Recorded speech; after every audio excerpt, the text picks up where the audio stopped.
de Tolstói, Custa Caro. Entre a França e a Itália, na beira do mar Mediterrâneo, existe um reino pequeno, diminuto. Esse reino se chama Mônaco. Nesse reino, há menos habitantes do que numa aldeia grande. Ao todo são 7.000 e, se toda a terra fosse dividida, daria uma dessiatina por habitante. Mas nesse reino há um reizinho de verdade. Nesse reino há até palácio, cortesãos, ministros, bispos, generais e exército. Um exército pequeno, ao todo 60 homens, mas mesmo assim é um exército. As receitas do rei são pequenas. Há impostos, como em toda parte, sobre o tabaco, o vinho, a vodka, e há o imposto individual. E por mais que bebam e fumem, o povo é pouco e o rei não teria com que alimentar seus cortesãos, seus funcionários e até a si mesmo, se não tivesse uma fonte especial de receita. O reino obtém essa receita especial graças a uma casa de jogos de roleta. As pessoas jogam, ganham, perdem e a banca sempre lucra. Da receita, a banca paga grande parte para o rei. E paga tanto dinheiro para o rei porque agora só resta uma casa de jogos assim em toda a Europa. Antes, havia casas de jogos nos pequenos principados alemães, mas faz 10 anos que foram fechadas. E fecharam porque nas casas de jogos acontecem muitas desgraças. Chega alguém, começa a jogar, se descontrola, perde tudo que tem e até o dinheiro que não lhe pertence. E depois, de desgosto, se afoga ou se mata com um tiro. Os alemães mandaram seus principados fecharem as casas de jogos, mas o reizinho de Mônaco não tem quem o mande fechar. A dele foi a única que sobrou. Desde então, todos os apreciadores de jogos vão ao seu reino, perdem para a banca e a banca paga para o rei. Não se constroem palácios de pedras com trabalho honesto. O rei de Mônaco também sabe que esse é um negócio sórdido. Mas o que fazer? É preciso viver. Sustentar-se com tabaco e a bebida não é melhor que isso. Então, assim vive esse rei, reina, arrecada o dinheiro e mantém a si e o seu palácio com toda a pompa, como fazem os grandes reis de verdade.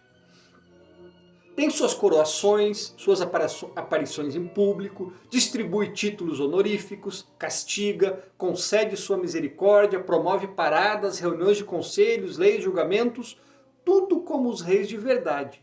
Só que tudo é pequeno. Então aconteceu que há uns 5 anos houve um assassinato no reino desse reizinho. O povo do reino é pacífico e antes essas coisas não aconteciam.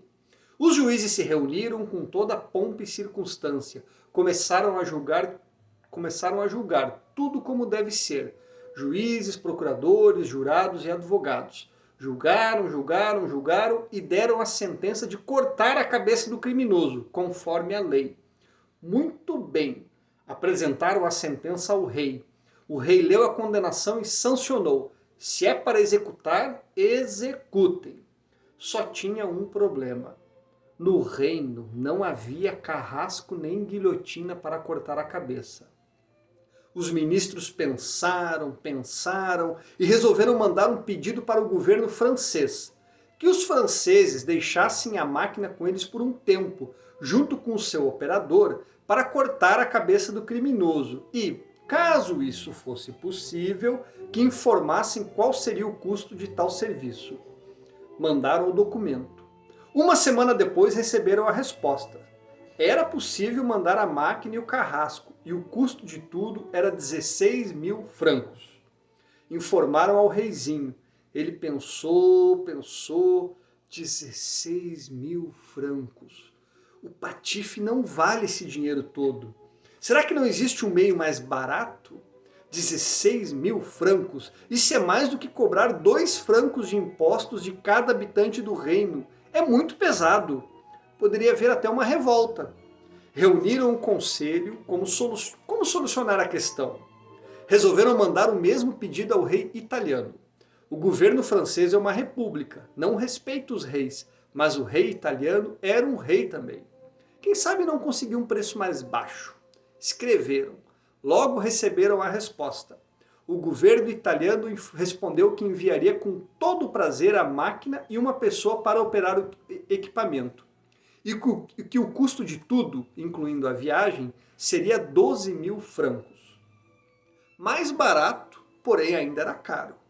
De novo, o canalha não valia tanto dinheiro. De novo, seria preciso cobrar um pouco menos de 2 francos por habitante. O conselho se reuniu outra vez. Pensaram, não haveria algum jeito mais barato? Não poderiam achar um soldado disposto a cortar aquela cabeça de modo mais simples e trivial? Chamaram o general. Não é possível achar um soldado para cortar essa cabeça? Na guerra também matam e ninguém liga. Afinal, os soldados são preparados para isso. O general foi falar com os soldados e perguntou se alguém podia fazer o serviço. Os soldados não quiseram. Não, nós não somos capazes e não aprendemos a fazer isso. O que fazer? De novo pensaram, reuniram um comitê, uma comissão, uma subcomissão, pensaram melhor. É preciso, disseram, trocar a pena de morte por prisão perpétua. O rei demonstra misericórdia e os custos são menores. O reizinho concordou e assim ficou decidido. O único problema era que não existia uma prisão daquele tipo para um preso cumprir uma pena de prisão perpétua. Havia calabouços e celas onde podiam deixar alguém por um tempo, mas uma prisão sólida para encarcerar uma pessoa para sempre, isso não havia. Pois bem, mesmo assim conseguiram encontrar um local. Deixaram lá o rapaz, puseram um guarda de sentinela. O guarda tinha de vigiar e levar comida da cozinha do palácio para o criminoso. Assim, o rapaz ficou preso 6 meses, 1 ano. No fim do ano, o reizinho fez o balanço das receitas e despesas e viu uma despesa nova, sustentar o criminoso. E não era pequena, o vigia especial e também a comida. O custo chegava a 600 francos por ano. E o rapaz era jovem, saudável, talvez vivesse mais 50 anos. Fez as contas de quanto ia custar. Uma grande despesa. Daquele jeito era impossível. O reizinho chamou os ministros. Inventem um modo mais barato de lidar com esse patife. Ele está nos custando muito caro. Os ministros se reuniram, pensaram. Um deles disse: senhores, a meu ver, a solução é dispensar o guarda. Outro disse: mas aí ele vai fugir. Que fuja e que vá para o diabo que o carregue. Informaram ao reizinho, o rei concordou. Dispensaram o guarda. Observaram o que ia acontecer. Apenas olharam. Chegou a hora do almoço, o criminoso saiu, procurou o guarda, não achou, então foi ele mesmo à cozinha do rei atrás do seu almoço. Pegou o que deram, voltou para a prisão, fechou a porta ele mesmo e ficou ali. No dia seguinte, a mesma coisa. Ia pegar sua comida, mas fugir não fugia. O que fazer? Pensaram, disseram: é preciso lhe dizer com todas as letras que não queremos mais saber dele, que vá embora de uma vez. Muito bem. O ministro da Justiça o chamou e disse: por que não fugiu? Não há nenhum guarda vigiando o senhor. Pode ir embora livremente, o rei não vai ficar ofendido.